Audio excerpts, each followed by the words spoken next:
Arena के हर spotlight की रोशनी उस पर थी, एक तेज चकाचौंध कर देने वाली रोशनी। उसका दिल ड्रम सोलो की तरह धड़क रहा था। बड़े रोएदार सफेद कॉस्ट्यूम के नीचे अथाह पनबल को पसीना अपनी पीठ पर बहता हुआ महसूस हुआ। बस यही था नेशनल डांस ऑफ का आखिरी पल। वो जीतने वाला था, वो फेमस होने वाला था, और वो सब कुछ खोने वाला था।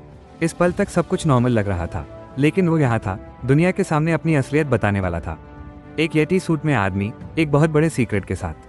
अथाह पनबल कौन था? अपने कलीग्स के लिए वो दुनिया का सबसे बोरिंग आदमी था। एक accountant, beige shirts, sensible shoes, number से लगाव। उसकी जिंदगी एक स्प्रेडशीट जैसी थी, व्यवस्थित और साफ सुथरी। उसे एक शांत जिंदगी चाहिए थी, एक सिंपल जिंदगी, बिना किसी झंझट के। लेकिन अथाह को कुछ और चाहिए था। उसे पैसे चाहिए थे, बहुत सारे पैसे। उसकी प्यारी दादी पनबल, जितनी प्यारी और मासूम बूढ़ी औरत आप सोच सकते हैं, उसे महंगे मेडिकल केयर की जरूरत थी। बिल्स जमा होते जा रहे थे, बहुत बड़े और डरावने। अथाह अपनी मामूली अकाउंटेंट की सैलरी के साथ फंसा हुआ था। उसे एक मिरेकल की जरूरत थी, फिर उसे वो मिल गया, या बल्कि वो उसे मिल गया। एक रात, स्ट्रेस्ड और अकेला, उसने एक अजीब सा फरी कॉस्ट्यूम पहना जो उसकी दादी ने सालों पहले एक मजाक के लिए बनाया था। उसने कुछ डिस्को म्यूजिक लगाया और वो बस नाचने लगा, पहले क्लमजी, फिर एक जंगली, अचानक मिली खुशी के साथ। उसने इसे रिकॉर्ड किया, ऑनलाइन अपलोड कर दिया, और यह सोचे बिना सो गया कि यह कुछ खास नहीं है। अगली सुबह उसका वीडियो वायरल हो गया था। द डिस्को येटी का जन्म हुआ। लोगों को वो अजीब, खुश, नाचता हुआ येटी बहुत पसंद आया।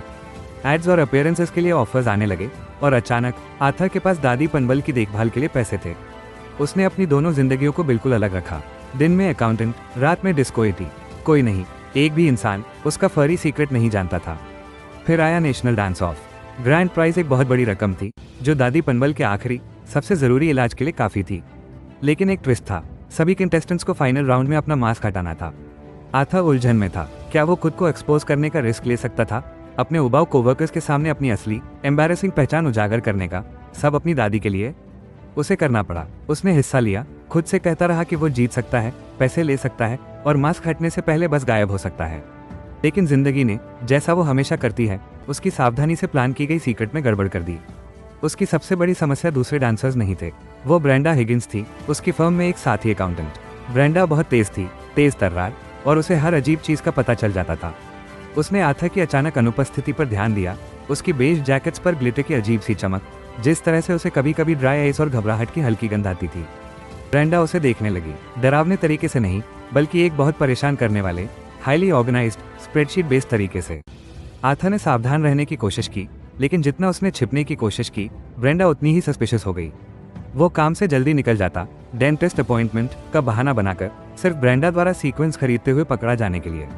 वो अपनी थकी हुई आंखों का बहाना ये कहकर बनाता कि वो लेट नाइट काम कर रहा था, लेकिन ब्रेंडा ने उसे एक बार ऑफिस सप्लाई क्लोजेट में डिस्को ट्यून गुनगुनाते हुए सोते हुए पकड़ा था।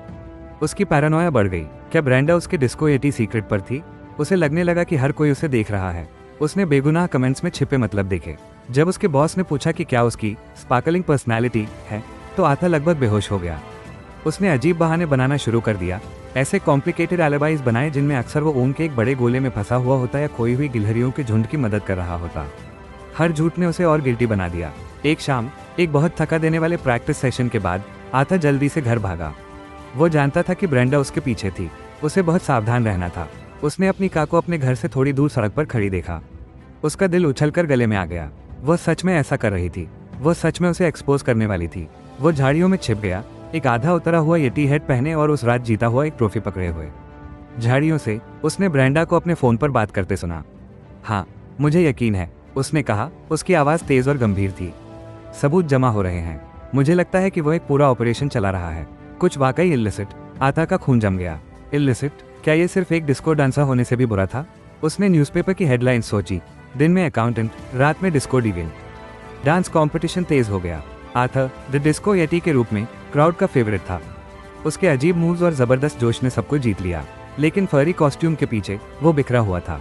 उसे लगा कि ब्रेंडा उसकी डिस्को येटी आइडेंटिटी का पता लगाने के करीब है। उसने उसे भटकाने की कोशिश की, उसके ऑफिस में डिस्को बॉल्स छोड़े, उसे बैजर हेयर लॉस के बारे में एनोनिमस ईमेल्स भेजे। उसे लगा कि यह येटी के लिए एक मजेदार रेड हेरिंग है, लेकिन कुछ काम नहीं आया। इससे बस वो उसे और उलझी हुई, फिर भी दृढ़ नजरों से देखने लगी। उसकी सबसे बड़ी चुनौती एक और डांसर से आई, द ग्लिटर गोफर। ये राइवल हर मोड़ पर अथाह को सैबोटेज करने लगा। अथाह के रूटीन से पहले स्टेज पर एक फिसलन भरी जगह, उसके कॉस्ट्यूम के लिए एक मिसिंग बूट, उसके शैम्पू में रहस्यमय तरीके से ग्लिटर ग्लू का दिखाई देना। आथा को यकीन था कि द ग्लिटर गोफर जानता था कि वह बोरिंग अकाउंटेंट है और उसे गिराने की कोशिश कर रहा था। ये ग्लिटर गोफर कौन है, उसने सोचा, और वे मुझसे इतनी नफरत क्यों करते हैं। फिर आया पहला बड़ा ट्विस्ट। ब्रेंडा ने आथा को ब्रेक रूम में घेर लिया, उसका चश्मा चमक रहा था। आथा, उसने धीमी आवाज में कहा, मैं जानती हूँ तुम क्या कर रहे हो। आथा ने येटी रिवील के लिए खुद को तैयार किया। यह मेरी सोच से भी बुरा है, तुम बैजर रेसिंग में शामिल हो ना। आथा ने पलकें झपकाई। बैजर रेसिंग, तुम क्या बात कर रही हो ब्रेंडा, उसने पूछा, वाकई कंफ्यूज्ड होकर। उसने सोचा, क्या ये कोई कोड है डिस्को डांसिंग के लिए। ब्रेंडा ने एक फोल्डर मेज पर दे मारा। वो आथा की कीचड़ वाले खेतों के पास की धुंधली फोटोज, उसके फाइनेंशियल ट्रांजैक्शंस के स्क्रीनशॉट्स जो बस उसकी दादी की देखभाल के लिए पेमेंट्स थे, और रेसिंग बैजेस पर चर्चा करने वाले अजीब फोरम्स के प्रिंटआउट से भरा था। मासूम बनने की कोशिश मत करो आथा, वो फुसफुसाई। देर रातें, अचानक कैश, तुम पर मिट्टी और फर की अजीब गंध, वो सस्पिशियस ग्लिटर, ये सब जुड़ता है। तुम illegal underground badger racing ring के मास्टरमाइंड हो। आथा हक्का बक्का रह गया। वो द डिस्को येटी के पीछे नहीं थी। उसे लगा कि वो एक बैजर गैंगस्टर है। उसका डार्क सीक्रेट असल में बेतुका था, लेकिन उसका आरोप खतरनाक रूप से गंभीर था। उसने समझाने की कोशिश की, उसे कंपटीशन के बारे में बताने की कोशिश की, दादी पनबल के बारे में, लेकिन उसने बस सिर हिला दिया। मैंने पहले ही पुलिस को बुला लिया है आथा, उसने कहा। उसकी आंखों में एक गंभीर जीत थी। वे किसी भी पल यहाँ होंगे। उसकी दुनिया बिखर गई। उसे बैजर क्राइम्स के लिए गिरफ्तार किया जाने वाला था, और उसकी दादी अभी भी बीमार रहती। क्या गड़बड़ है। क्लाइमैक्स नेशनल डांस ऑफ की आखिरी रात को आया। आथर द डिस्को येटी के रूप में सेंटर स्टेज पर खड़ा था। वो जीत गया था। भीड़ ने चेयर किया, लाइट चमक उठी।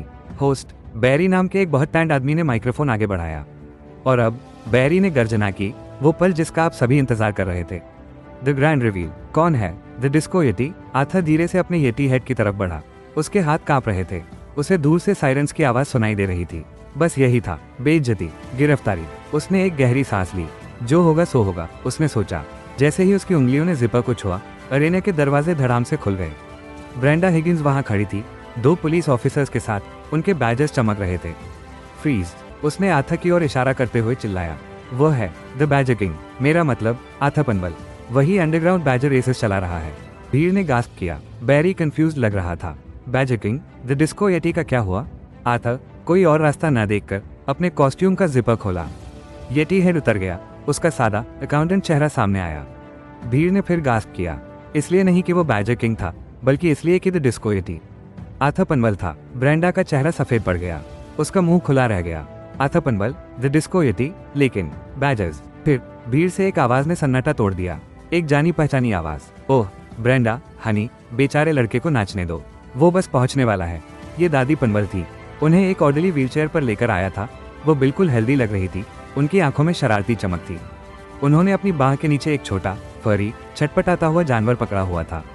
पुलिस ऑफिसर्स ने दादी पनबल को देखा, फिर बैजर को, फिर ब्रेंडा को, जो लगभग बेहोश होने वाली थी। एक ऑफिसर आगे बढ़ा। मिसेस पनबल, उसने पूछा, हम आपको ढूंढ रहे थे पिछले 5 सालों से, असल में द बैजर क्वीन। आथा ने अपनी दादी को घूरकर देखा। बैजर क्वीन, उसकी प्यारी मासूम दादी। उन्होंने उसे आंख मारी। खैर, किसी को तो मेरे पहले मेडिकल बिल्स भरने थे आथा प्यारे। और रेस का थ्रिल, ओह ये तो बस शानदार है। उन्होंने छटपटाते हुए बैजर की ओर इशारा किया। ये बार्थोलोम्यू है, मेरा सबसे तेज रेसर। आथा की दुनिया घूम गई। बीमारी, मेडिकल बिल्स, क्या ये सब एक सेटअप था। उसकी दादी एक इलीगल बैजर रेसिंग रिंग की मास्टरमाइंड, और वह द डिस्को येटी बस एक डिस्ट्रैक्शन था, उसकी जंगली स्कीम के लिए एक अनजाने में फ्रंटमैन। दादी पनबल हंसी। तुम अपने छोटे डांस बहुत अच्छे से कर रहे थे आथा। मुझे पता था कि ब्रेंडा तुम पर फोकस करेगी, उसे मेरे पीछे आने से भटकाएगी। तुम एक शानदार डिकोय थे प्यारे। ब्रेंडा शर्मिंदा होकर अपनी इज्जत बचाने की कोशिश की, तो उसके ऑफिस में बैजर की आवाजें, अनयूजुअल फर सैंपल्स, मिट्टी, ये सब आपका किया धरा था मिसेस पनबल। दादी पनबल बस मुस्कुराई। ओह हनी, मैंने आथा को मिट्टी और फर के बारे में सब कुछ सिखाया है, लेकिन डांसिंग, वो सब उसका अपना है। दादी पनबल को गिरफ्तार कर लिया गया, लेकिन वो एक गर्व भरी मुस्कान के साथ गई, यहाँ तक कि बार्थोलोम्यू बैजर को एक छोटी सी वेव भी दी। आथा अब सिर्फ बोरिंग अकाउंटेंट नहीं था, वो अब फेमस डिस्को येटी था, एक वायरल सेंसेशन। उसने अपनी दादी को एक तरह से उनकी अजीब मजेदार सच्चाई उजागर करके बचा लिया था। प्राइज मनी उनकी लीगल डिफेंस में चली गई, जो उनके मेडिकल केयर से ज्यादा महंगी थी। ब्रेंडा पूरी तरह से ह्यूमिलिएटेड होकर अपनी जॉब छोड़ दी, लेकिन हफ्तों बाद आथा ने उसे एक कम्युनिटी डांस क्लास में देखा, अजीब तरीके से टैंगो की कोशिश करते हुए। ऐसा लगा कि सीक्रेट्स उजागर करने के थ्रिल ने, भले ही मिसगाइडेड था, उसके अंदर कुछ जगा दिया था। आर्थर की जिंदगी कभी वैसी नहीं रही। वो अब सिर्फ आर्थर पनबल नहीं था, वो द डिस्को एटी था, छिपी हुई खुशी, अचानक मिली फेम और जिंदगी की पूरी अब्सर्डिटी का एक सिंबल। उसने सीखा कि शांत से शांत लोग और प्यारी से प्यारी दादियाँ भी सबसे जंगली, सबसे अनएक्सपेक्टेड सच्चाई छुपा सकती हैं। और कभी कभी सबसे मज़ेदार सीक्रेट्स वही होते हैं जिनकी आपने कभी उम्मीद नहीं की थी। आपका क्या आपको लगता है कि आर्थर ने सही फैसला लिया? आप क्या करते अगर आपकी दादी बैडजर क्वीन निकली? हमें नीचे कमेंट्स में बताएं और ज़्यादा अनबिलीवेबल स्टोरीज के लिए सब्सक्राइब करना न भूलें।